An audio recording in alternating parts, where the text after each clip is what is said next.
प्रिय भावकों, जय श्री कृष्ण।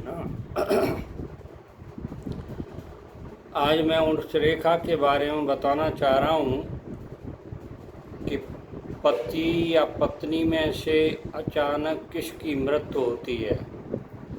यानी ये रेखा पति के हाथ में होगी तो पत्नी की मृत्यु होगी, और पत्नी के हाथ में होगी तो पति की अचानक मृत्यु होगी। अचानक मतलब अकस्मात।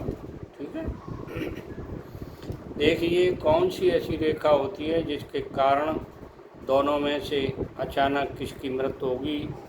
तो यहाँ बुध पर्वत पर एक रेखा यहाँ सीधी निकलती है और उसके बाद में अंतिम छोर पर एक क्रॉस का चिन्ह होता है। तो जिसके हाथ में ये रेखा ऐसी होगी, पत्नी के हाथ में होगी तो पति की मृत्यु पहले होगी, और पति के हाथ में होगी तो पत्नी की मृत्यु पहले होगी। इस तरह की रेखा। अब देखिए, दाम्पत्य जीवन में प्रेम का अभाव। पति पत्नी दोनों साथ में रह रहे हैं, परंतु एक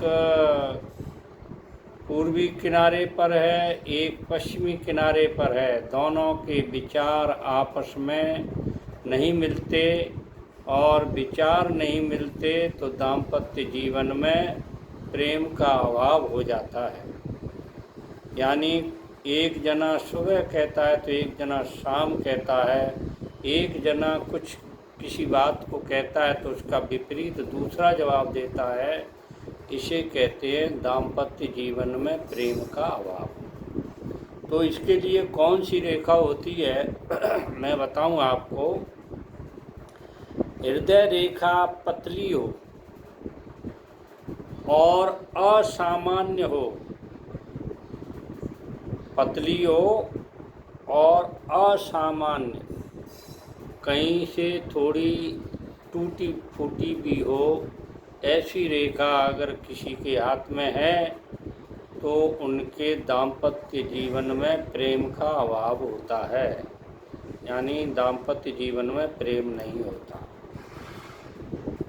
एक और है, अगर ये हृदय रेखा पतली हो, टूटी फूटी सी हो, थोड़ी झीनी हो, अगर इसके अलावा अगर हृदय रेखा सांकल की तरह बनी हुई हो, यानी हृदय रेखा सांकल के आटे लगे हुए हों उसमें, तो उन पति पत्नी के बीच में दाम्पत्य प्रेम का बहुत अभाव रहता है। तो मैंने आपको पति पत्नी की मृत्यु के बारे में और दाम्पत्य जीवन में प्रेम का अभाव किस रेखा के कारण होता है आपको जानकारी दी। अच्छी अच्छी जानकारी प्राप्त करने के लिए हमारे चैनल को जिन्होंने अभी सब्सक्राइब नहीं किया है वो सब्सक्राइब करें, लाइक करें, शेयर करें। जय श्री कृष्ण।